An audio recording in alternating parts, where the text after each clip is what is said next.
Hi everyone, welcome to our channel Cats Paradise. இன்றைக்கி நாம் hand எம்ப்ராய்டரிங்கில் லேசி டெய்ஸி ஸ்டிச்சஸ் தான் நம்ம பார்க்க போகிறோம். அதில் டைப் 1 டைப் 2 இருக்குது. அதில் டைப் 1 பற்றி இப்போ பார்க்க போகிறோம். டைப் 1ன்னு சொல்கிறத விட நம்ம மெத்தட் 1ன்னு கூட சொல்லலாம். மெத்தட் 1 ஓகேங்களா? ஆனால் நீங்கள் யூடியூப்லேயோ வேறு எங்கேயோ சர்ச் பண்ணுறீங்க அப்படின்னா அது டைப் 1 டைப் 2ன்னு வரும். ஆனால் இது வந்து அதே தான் நம்ம போட போகிறோம். அதை மெத்தட் தான் மாற்ற போகிறோம். அதனால் நம்ம மெத்தட் 1 மெத்தட் 2 அந்த மாதிரி வச்சுக்கலாம். ஓகேங்களா? ஓகே, இப்போ எப்படி போடுறதுன்றதை நம்ம பார்ப்போம். ஃபஸ்ட்டு எடுத்தோடனே நம்ம சும்மா ஒரு பெட்டல்ஸ் மாதிரி, அதாவது லிலி பெட்டல்ஸு நம்ம அந்த மாதிரி போடுவோம். அந்த மாதிரி போடும்போது நம்ம எப்படி போடுறோம் அப்படின்றது, ஒரு பெட்டல்ஸ் போடுறது காமிப்போம். அந்த ஒன்று போடுறதுக்கு பதிலாக நம்ம சுற்றிலும் போடுறது எப்படின்றத நம்ம பார்த்தோம். ஃபஸ்ட்டு எடுத்தோடனே நீங்கள் கோலம் போட இப்படி 3 டாட் வைப்பீங்க இல்லையா, 3 புள்ளி கோலம் மாதிரி. அந்த மாதிரி இப்படி 3 டாட் வச்சுக்கோங்க. ஈவனாக வரணுன்றதுக்காக நான் இதை சொல்கிறேன். உங்களுக்கு வரைய தெரிஞ்சவங்களுக்கு ஓகே, வரைய தெரியாதவங்க ட்ரேஸ் பண்ணிக்கோங்க. அதுலேயும் இல்லை ஈஸியாக நம்ம போடணுன்னா இந்த மாதிரி. இப்போ 3 டாட் வச்சுட்டோம். இதுக்கு சந்து புள்ளி இங்கே பாருங்கள், 2 டாட் வைக்கிறோம். இந்த வைக்கிறோடனே உங்களுக்கு ஒரு ரவுண்டு உங்களுக்கு கிடைக்கும், ஈவனாக கிடைக்கும், முன்ன பின்ன இல்லாத. இப்போது இதை எப்படி போடுறது அப்படின்னு பார்த்தீங்கன்னா, ஃபஸ்ட்டு சென்டரில் இருக்கிற புள்ளியை இப்படி ஒரு ரவுண்ட் அப் பண்ணிக்கிறீங்க. ரவுண்ட் அப் பண்ணிவிட்டு இதுக்கு நேராக அந்தந்த டாட்டுக்கு நேராக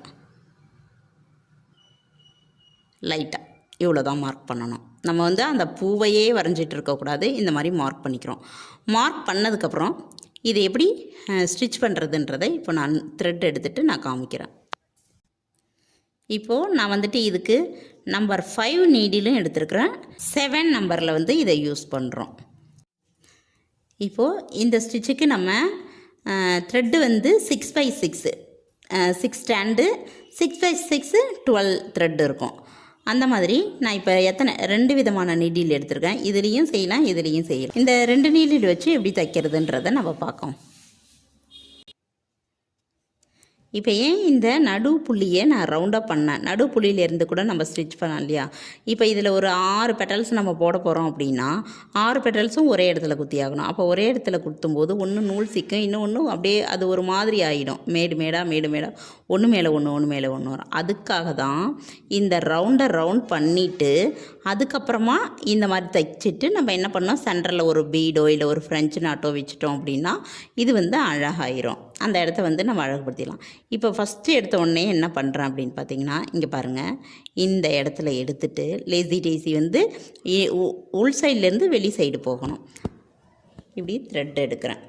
எடுத்துட்டு அந்த குத்துன இடத்துலையே மறுபடியும் குத்தணும். ஆனால் ஃபஸ்ட் டைம் குத்தும்போது அந்த இடத்துல அடியில் முடிச்சு போட்டது இருக்கும் இல்லைங்களா, அடியில் அந்த முடிச்சை லைட்டாக நகர்த்தி விட்டுட்டு அந்த முடிச்சில் நீடில் விழாத அளவுக்கு நம்ம குத்தி கீழே எடுத்துக்கிறோம். எடுக்கும்போது அதாவது குத்துன இடத்துலையே திரும்ப குத்திட்டேன். இங்கே பாருங்கள், இப்படி விரலில் நான் பிடிச்சிருக்கேன், விட்டுறக்கூடாது. இப்போது எந்த பெட்டல்ஸுக்கு நேராக நான் அங்கே குத்தணுமோ அந்த டாட்டில் நீடியில் அடியிலேருந்து மேலே எடுத்துக்கிறேன். மேலே எடுத்துக்கிட்டு நான் என்ன பண்ணுறேன் அப்படின்னு பார்த்தீங்கன்னா, இந்த நூலை அது மேலே போட்டுடுறேன். இதுதான் லேசி டெய்ஸி. இப்போ நம்ம நூல் சிக்காமல் பார்த்துக்கணும். இந்த மாதிரி பண்ணணும். இதுவே நான் ஹேண்ட் எம்ப்ராய்டரிங் த்ரெட்டில் இன்னொரு டைம் போட்டு காமிக்கிறேன். செகண்ட் மெத்தடை ஹேண்ட் எம்ப்ராய்டரிங் த்ரெட்டில் நான் போட்டு காமிக்கிறேன். இது ஃபஸ்ட் டைப்புன்றதுனால, அதாவது ஃபஸ்ட்டு டைப்புன்றதை ஃபஸ்ட்டு மெத்தடு நான் சில்க் த்ரெட்டில் போட்டு காமிக்கிறேன். ஏன்னா நம்ம ஆரி ஒர்க்கு கற்றுக்குறோம் இல்லைங்களா, ஆரி ஒர்க்கு ப்ளவுஸில் நம்ம சில்க் த்ரெட்டு தான் யூஸ் பண்ணணும். ஸோ அதனால் நான் இந்த மாதிரி போட்டு காமிக்கிறேன். இந்த மாதிரி போட்டதுக்கப்புறம் கரெக்டாக ரொம்ப டைட் பண்ணக்கூடாது, ரொம்ப லூஸும் விடக்கூடாது. மீடியமாக எடுத்ததுக்கப்புறம் இங்கே பாருங்கள், இந்த பெட்டல்ஸோட இந்த லூப்பு இதுக்கோட உள் சைடுலேருந்து நீடில் வந்திருக்கு. இப்போது இதோட வெளி சைடு பக்கத்துலேயே இதை நம்ம குத்துறோம். குத்திட்டு இந்த நூலெல்லாம் இங்கே பாருங்கள், சிக்கு இல்லாத இந்த நீடில் உள்ளே எடுக்கிறதுக்கு முன்னாடியே நாம் இதை இப்படி சரி பண்ணிக்கணும். பண்ணிவிட்டு இது அப்படியே உள்ள, இது சில்க் த்ரெட்டுன்றதுனால உங்களுக்கு படிமானமாக வராது, அப்படியே பொலன்னு தான் நிற்கும். அது கொஞ்சம் ஹேண்டில் பண்ணும்போது கொஞ்சம் பொறுமையாக ஹேண்டில் பண்ணுங்கள். பாருங்கள், இப்படி இழுக்கும்போது அடியில் ஒரு கை வச்சுக்கணும், மேலே ஒரு கை வச்சுக்கணும். இது சிக்கு விழும் நம்ம இப்படி இழுக்கும்போது, அதை பொறுமையாக வைக்கணும். இப்போ இதுமாரி 1-2 நூல் தூக்கிட்டு இருந்துச்சுன்னா மறுபடியும் அந்த நூல் இப்படி லைட்டாக பிடிச்சி லேசாக அழுத்தம் கொடுக்காம உருவணும் அப்படின்னா கீழே அந்த 1 or 2 நூலும் கீழே இறங்கிக்கும். இதுதான் வந்து லேசி டெய்ஸி.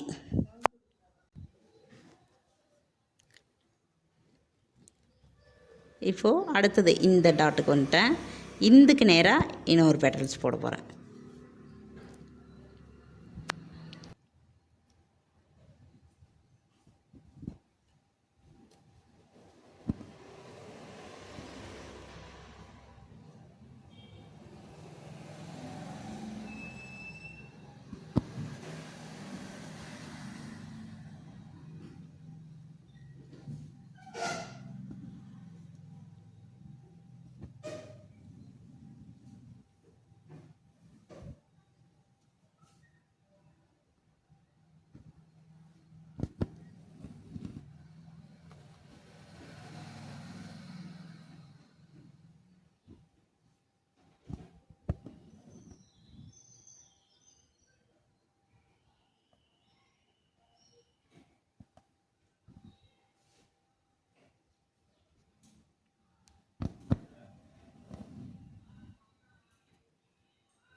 இப்போ வந்து இந்த பெட்டல்ஸ் எல்லாமே நம்ம போட்டு முடிச்சிருக்கிறோம். பாருங்கள் 6 பெட்டல்ஸ் போட்டிருக்கிறோம். அடுத்தது இதே பெட்டல்ஸ் தான் இந்த பாயிண்ட்லேருந்து நம்ம இந்த சைடு 2 சைடு போட்டிருக்கோம். இதை க்ரீன் கலரில் போட்டதுனால அது லீஃப் ஆயிடுச்சு. அதுக்கு அடுத்தது பார்த்திங்கன்னா இங்கேருந்து ஒரு லைன் கனெக்ட் பண்ணியிருக்கிறேன் இந்த ஃப்ளவருக்கும் லீஃபுக்கும் சென்டரில். இப்போ இதை கனெக்ட் பண்ணும்போது இது என்ன ஸ்டிச் அப்படின்னு பார்த்தீங்கன்னா, இதுக்கு முன்னாடி கிளாஸில் பார்த்தோம் இல்லைங்களா, பேக் செயின் ஸ்டிச்சு. அதுதான், அதாவது ஹேண்ட் எம்ப்ராய்டரியில் பேக் செயின் ஸ்டிச்சு, அதை பேக் ஸ்டிச்சுன்னு நம்ம சொல்லுவோம். அந்த ஸ்டிச்சில் தான் இந்த கொடியை வந்து, அதாவது இதோட காம்பு இது வந்து நம்ம போட்டிருக்கோம். கொடிக்கும் இதை வந்து நம்ம யூஸ் பண்ணிக்கலாம். ஸ்பெல்லிங் அதுபோல் நேம்ஸ் எழுதும்போது அப்போல்லாம் வந்து நீங்கள் இந்த பேக் செயின் ஸ்டிச்சை வந்து யூஸ் பண்ணிக்கலாம். இப்போ இந்த ஃப்ளவரோட சென்டரில் பாருங்கள், நமக்கு ஒரு டாட் மாதிரி இடம் இருக்குது. இந்த இடத்துல பார்த்திங்கன்னா ஒரு பீடோ ஒரு ஸ்டோனோ ஏதோ சம்திங் நம்ம வந்து ஒட்டிக்கலாம். அப்படி இல்லை அப்படின்னா இது ஹேண்ட் எம்ப்ராய்டரி அப்படின்றதுனால நாம் என்ன பண்ணலாம் அப்படின்னு பார்த்திங்கன்னா, இதோட நடு சென்டரில் இதுக்கு முன்னாடி கிளாஸ்லாம் நம்ம ஃப்ரெஞ்ச் நாட் போட்டு பழக்கியிருக்கோம் இல்லைங்களா, அது இந்த மாதிரி இடங்களுக்கு நமக்கு நல்லாவே யூஸ் ஆகும். இங்கே பாருங்கள், இந்த இடத்துல சென்டரில் நூல் எடுத்துட்டேன். இந்த சென்டரில் ஒரே ஒரு ஃப்ரெஞ்ச் நாட் போட்டோம்னா அது அவ்வளோ அழகாக நமக்கு வந்து பொருந்தும். நான் 2 ட்விஸ்ட் பண்ணுறேன். பண்ணிவிட்டு அந்த குத்தின இடத்துலையே நான் வந்து குத்திடுறேன். குத்திட்டு ஒரு ஃப்ரெஞ்ச் நாட் வந்து அந்த இடத்துல போடுறேன். இப்போ பாருங்கள், உங்களுக்கு அழகாக இந்த இடம் வந்து பெட்டல்ஸு ஃபுல்ஃபில் ஆகிடும். இப்போ இதுக்கு வந்து ஒர்க் அவுட் என்ன அப்படின்னு பார்த்தீங்கன்னா, இந்த இடம் தான் நான் வந்து உங்களுக்கு ஃபஸ்ட்டு எடுத்தோடனே ஒரு பெட்டல்ஸாக தனித்தனியாக போட சொல்லி நான் உங்களுக்கு சொல்லித்தரணும். இது வந்து நான் உங்களுக்கு ஹோம் ஒர்க்காக கொடுத்துருக்கணும். ஆனால் சரி, இது அந்த அளவுக்கு இதை போடுறது எப்படின்றது தெரியாதுன்றதுனால நான் இந்த பெட்டல்ஸை இந்த ரவுண்ட்லேயே உங்களுக்கு போட்டு காமிச்சிட்டேன். ஸோ அதனால் நீங்கள் என்ன பண்ணுறீங்கன்னா, இந்த ஸ்டார்டிங்கில் 2 லைன் வரைஞ்சிட்டு இங்கே வந்து என்னைய மாதிரி இந்த மாதிரி பெட்டல்ஸ் போடாதீங்க. இது தைச்சதுக்கப்புறம் இப்படி இருக்கும்னு சொல்லிட்டு நான் காமிச்சிருக்கேன். இந்த கீழவும் மேலவும் டாட் மட்டும் வச்சுக்கோங்க. கீழேருந்து நேராக மேலே ஒவ்வொரு பெட்டல்ஸாக தனித்தனியாக போட்டுட்டு இதை கீழே எப்பவும் போல் நம்ம நார்மலாக போடக்கூடிய முடிச்சு போட்டு கட் பண்ணிவிட்டு இப்போது இந்த டிசைன் வந்து நீங்கள் போடுங்க. அதாவது இது போட்டு பழகிட்டு அதுக்கப்புறம் உங்களுக்கு டிசைன் எடுக்க விருப்பம் இருந்தாலும் எடுத்துக்கிங்க, இல்லை இந்த டிசைனோடவும் நீங்கள் விட்டுடலாம். அது ஒன்றும் பிரச்சனை கிடையாது. இதுவே ஒரு டிசைன் தான். இப்போ இதில் எதுக்காக நான் இதை டிசைனையே நான் லைட்டாக வரைஞ்சி காமிச்சிருக்கேன் அப்படின்னு பார்த்தீங்கன்னா, இதில் ஒரு விஷயம். இப்போது இதில் பார்த்தீங்கன்னா ஃபுல்லாக போட்டிருப்பேன். ஆனால் இதில் பார்த்தீங்கன்னா பாதி தான் போட்டிருப்பேன், இதுலேயும் பாதி தான் போட்டிருப்பேன். ஆனால் பாதி பாதி போட்டிருந்தாலும் இதில் ஒரு சின்ன டிஃப்ரென்ஸ் இருக்கும். இப்போது அந்த வட்டம் போட்டுட்டு இந்த வட்டத்தோட பாதிக்கு மேலே நான் போட்டிருக்கேன். அதாவது செடி மேலே போகிற மாதிரி இருக்குது, மேலே பூ பார்க்குற மாதிரி இருக்கும்போது போடும்போது அது காலையில் பூத்து விரிஞ்ச அந்த ஒரு ஃபீல் கொடுக்கும்.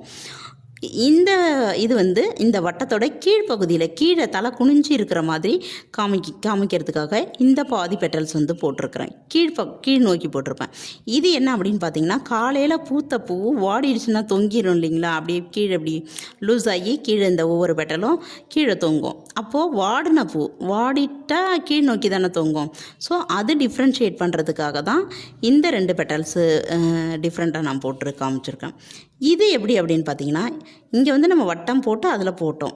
இங்கே எப்படின்னா ஒரே புள்ளியில் ஃபஸ்ட்டு எடுத்தோடனே இந்த சென்டர் பெட்டல்ஸ் போடணும். இதுக்கப்புறம் இந்த ஒரே புள்ளி யூஸ் பண்ணி நீங்கள் இப்படி போடுறத விட இன்னொன்று நான் காமிக்கிறேன், அந்த மாதிரி போடுங்க. இந்த மாதிரி போட வேண்டாம்.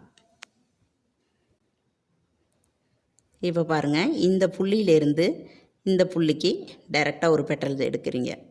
ஓகேங்களா, லேசி டீஸில் இதுக்கு பக்கத்தாலேயே நேராக, இதுக்கு பக்கத்தால் இந்த சைடு.